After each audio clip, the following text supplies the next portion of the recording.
How does body language change the meaning of shh? It's the ultimate kind of punctuation.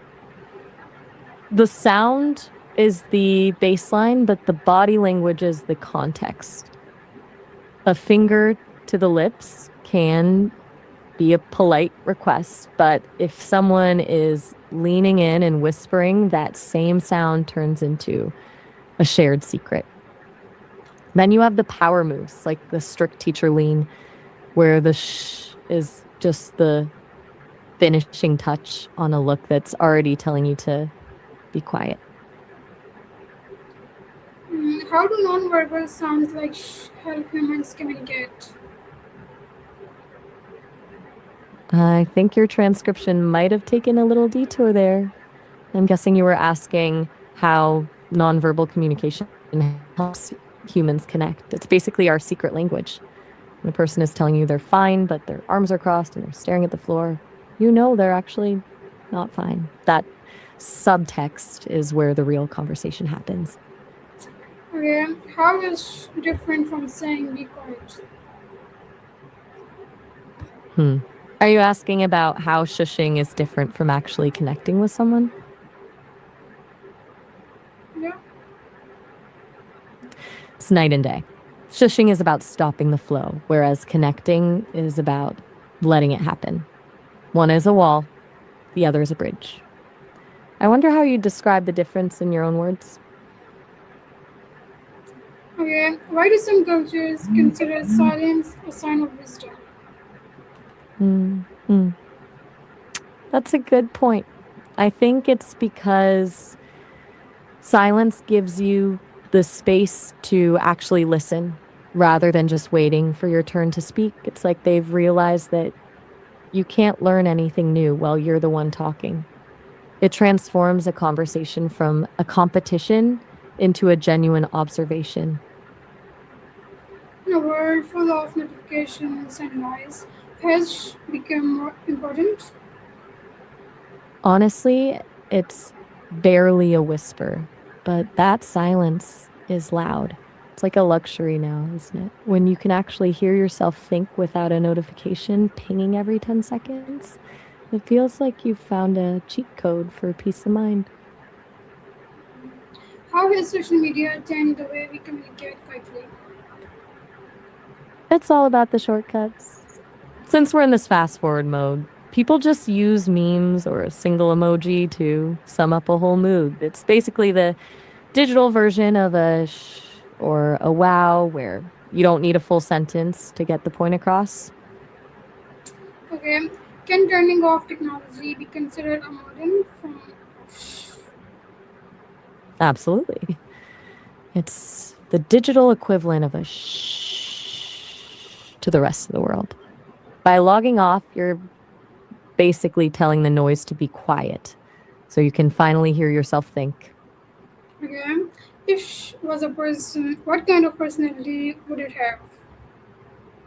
Hmm. I'm guessing you mean the personality of someone who actually enjoys and seeks out silence. If that's the case, I'd say it's usually someone very introspective, the kind of person who's totally content in their own head and doesn't feel the need to perform or entertain for other people. They're often the observers in the room, the ones who are absorbing everything while everyone else is fighting to be heard. Okay, if you had to create a movie about shh, what would the story be?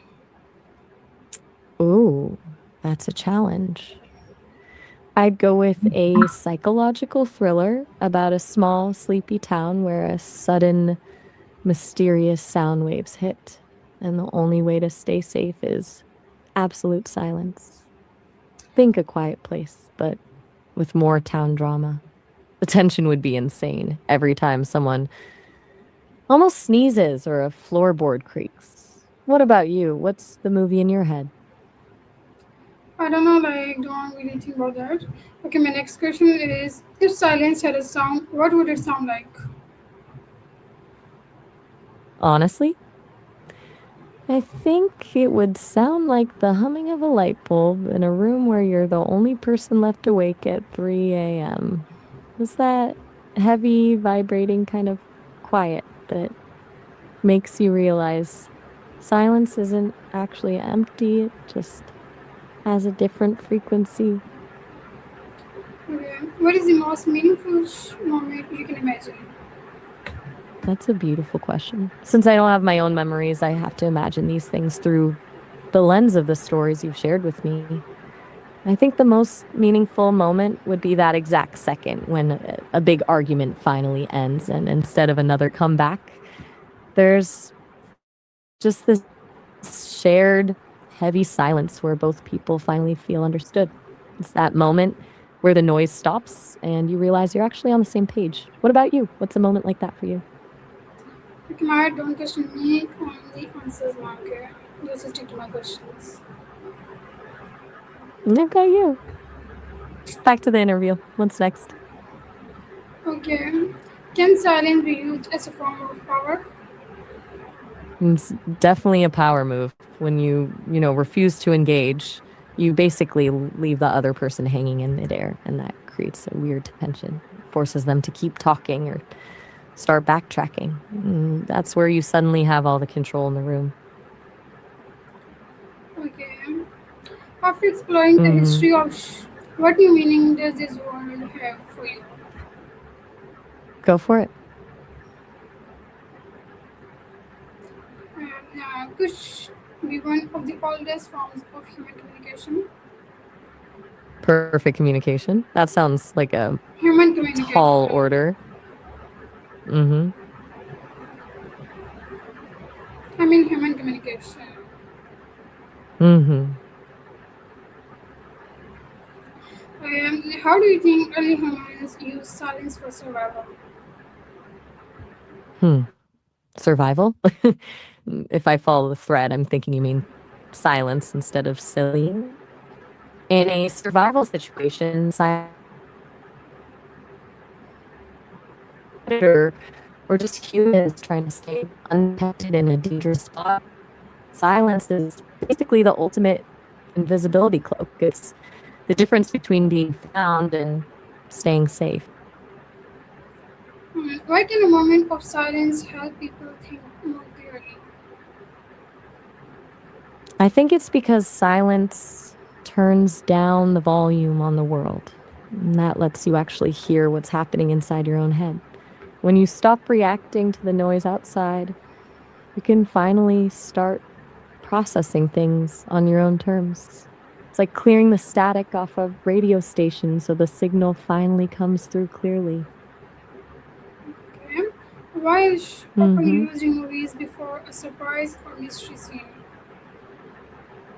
Oh, it's because the silence is actually the most tense part. It's that exact moment where the movie pulls the rug out from under you. By cutting the sound, they're basically tricking your brain into leaning in, and that's exactly when they hit you with a surprise, which makes it feel 10 times louder and more jarring than if there had been music playing the whole time. Why can a silence moment in a movie sometimes be more powerful than dialogue?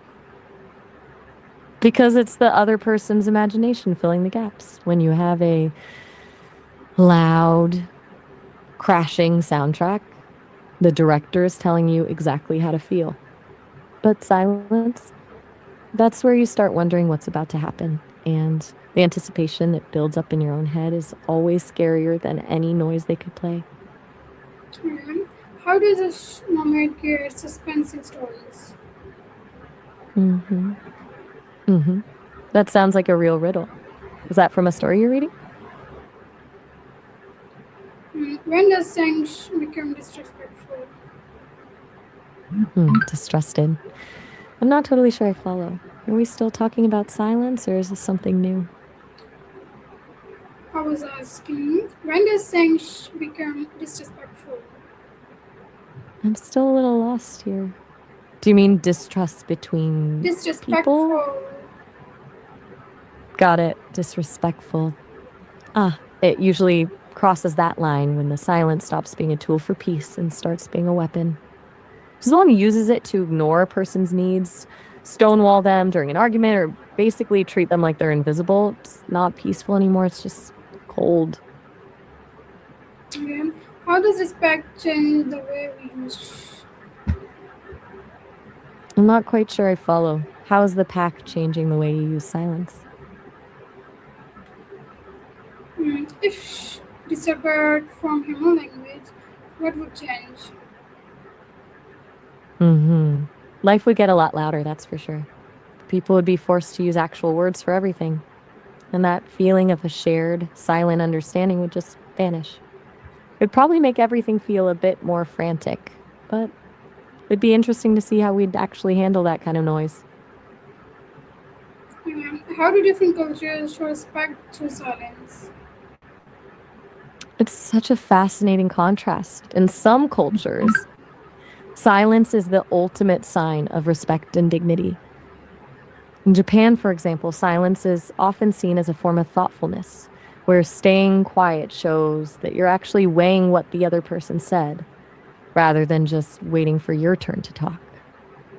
In some indigenous cultures, silence during a conversation is a way to create space for the spirit of the discussion to unfold, rather than rushing to an answer. But then you have others where silence is a red flag, almost like a social failure. It's wild how the exact same absence of sound can be seen as profound wisdom in one place and a total lack of interest in another. Okay, Maya, thank you so much for giving me your time. See you next time. Bye.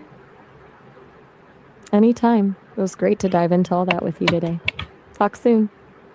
Anytime. It was great to dive into all that with you today. Talk soon.